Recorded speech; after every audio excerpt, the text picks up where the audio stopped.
Hello everyone, welcome back. Hope you are all doing great. Today we are going to make a Kerala style chicken roast. This dish requires very less oil as we are using coconut milk along with some basic spices. It goes well with all types of rotis and rice. So without further delay, let's get started. Into a chutney jar, add 2 tablespoons of coriander seeds. Coriander powder can also be used instead. Blend this into a fine powder and keep it aside. We also need 9 pods of garlic. It goes into the blender. Around 1.5 to 2 inches of ginger. 6 green chilies. A handful of shallots. If you don't have shallots, I would suggest you to avoid this step as shallots cannot be replaced with onions. Since this is a Kerala style chicken roast, I am adding a few curry leaves. Blend this into a smooth paste, adding 1 teaspoon of water if needed and keep it aside. Here I am taking around 1 kg of chicken. Into this, add previously crushed coriander powder along with previously prepared ginger, garlic, shallots, green chilies and curry leaves paste. 1 teaspoon of garam masala powder.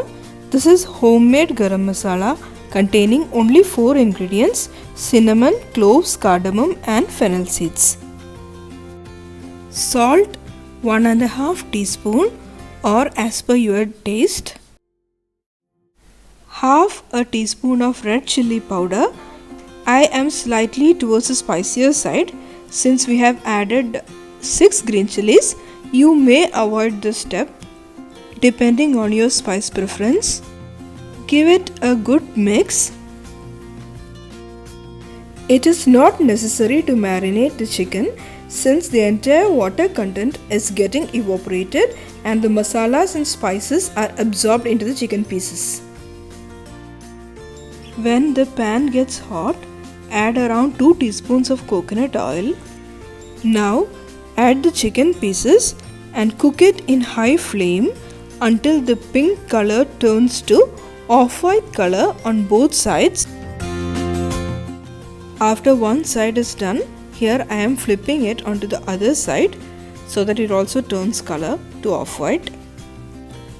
Now we will add coconut milk. Here I have taken the first and the second extract of about half a coconut, which comes to around 2 cups. Store-bought coconut milk powder can also be used instead. While adding the coconut milk, keep the flame low, otherwise there is a chance that it might get split. I am also adding some curry leaves. When the coconut milk starts to boil, you can keep it in high flame.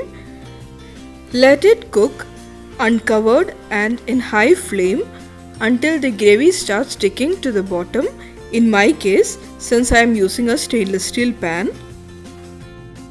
Here I have reduced the flame so that it will not stick to the bottom fast. Now it has started sticking to the bottom, so I am going to transfer it into an iron pan. If you are using a non-stick pan, you can continue cooking in the same pan.